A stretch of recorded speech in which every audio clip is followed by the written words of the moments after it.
for those of you that watched the Ultimate Fighting Championship 249, I watched the preliminary fights on ESPN, or let me rephrase, the preliminary fight. And then it went into pay-per-view. Alex, did you pay for pay-per-view? Yes. I don't want to explain what I did because I don't want to get in trouble. But, okay, but I did pay for it. How much was it? $65. Okay. So I don't know why, but I just didn't. I wasn't going to pay for it. I had something else going on Saturday night and I wasn't going to pay for it. But I just thought, wow, it's kind of weird. Like the whole world is dying right now. And you guys are charging people $65 to watch a fight when a lot of it is on in the early part of it for free on ESPN or, part of your cable package. Every card is like that though. I know, I get it. But I just thought that right now during this Corona time, you'd want to build a fan base of even more people and not charge for the fights. They got 2 fights, one on Wednesday, one on Saturday for free on ESPN. Awesome. I'll be watching. My favorite part of these UFC fights. Now, remember, for those of you that didn't see it, this is a professional sporting event that is accustomed to having 15,000 people in the arena screaming and going nuts. So the announcers feed off of the energy, off the fighters in the ring, the crowd and the reaction. I mean, there's an energy to it. And Joe Rogan, who is the color commentator at ringside, is like, this is just eerie. I mean, it's weird because there's no crowd reaction when a dude lands, right? And so this fight, every single punch, dude, every time they hit each other, you could hear it. It was like brutal, because even when they have the rings mic'd up, there's so much noise in the background that you don't get to hear it quite the same way. Thump, thump, thump. These guys are killing each other, dude. And the announcers are screaming because they're just feeding off the fighters, but there's no crowd. My favorite part, though, is Bruce Buffer. Bruce Buffer isn't like, welcome everybody who's watching on TV. Here's Alex Padilla. Here's John Browner. Let's get it on.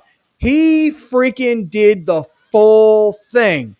It's time. I mean, he did the full ring announcer 100 miles an hour. Dude, I'm telling you. I'm telling you right now. He's so good that with no crowd, Bruce Buffer was, I don't remember all of his intro, what he says, but in this corner, and he does his, and fighting in this corner, and he's going crazy. It's time. And now. Yeah, the whole thing. Dude, you gotta tell your pops to get you in the ring, dude. You good at that. Oh, dude, I want to be a ring announcer. Dude, my favorite part was the first fight, which I missed the first 2 fights. But the first fight, Joe Rogan goes into the octagon, interviews whoever won. And Joe Rogan's thing is always like, he interviews them and he goes, all right, Henry Cejudo, ladies and gentlemen, make some noise. He always finishes like that, right? Mm-hmm. And he goes, Henry Cejudo, everybody. To nobody, because nobody's here right now. Yeah. Who was the guy that threw the belt down? He also threw a fit. Joe Rogan Who did? did. Joe Rogan. He admitted it after because the UFC was not going to allow him to go into the octagon to do the interviews after the fight. But Rogan, who is very much not afraid of this coronavirus thing, he's been tested bajillion times, he said. He threw a fit to go into the octagon and interview these guys and shake their hands, because I know that was a thing on Twitter. Yeah. But he actually fought the UFC over it, said, I am not going to interview guys on a television monitor. I'm going in the octagon. I'm going to do it. So I saw him go in and shake hands, and then I tweeted to him. I'm like, Rogan, way to go, dude. Shake their hands. Fearless. No mask, sharing the microphone, shaking their hands, antibacterial. Do your thing. I kind of thought it was pretty cool that he did that. I mean, I know it doesn't stand well with a lot of people who are like, dude, that's irresponsible, and he's showing people the wrong thing, and that's not cool. But I kind of thought it was cool. But all those people have been tested. All those people have gone through rigorous amounts of checks and temperature checks. Yeah, but you realize though that like one of the fighters showed up in Jacksonville, which is where the fight was, and had it. So like my dad who is, happy birthday, Dad. Shout out. My father who is a Florida State boxing commissioner, like a chief commissioner or something like that, and he was supposed to go to those fights, and he actually turned down the assignment, as far as I know. But he texted me. He texted me. He said, he's like, are you watching these fights? I know this kid, Nico Price, who's like a monster. And Nico Price proceeded to get his face torn apart. But he was like, why aren't you there? And he's like, I didn't want to risk it.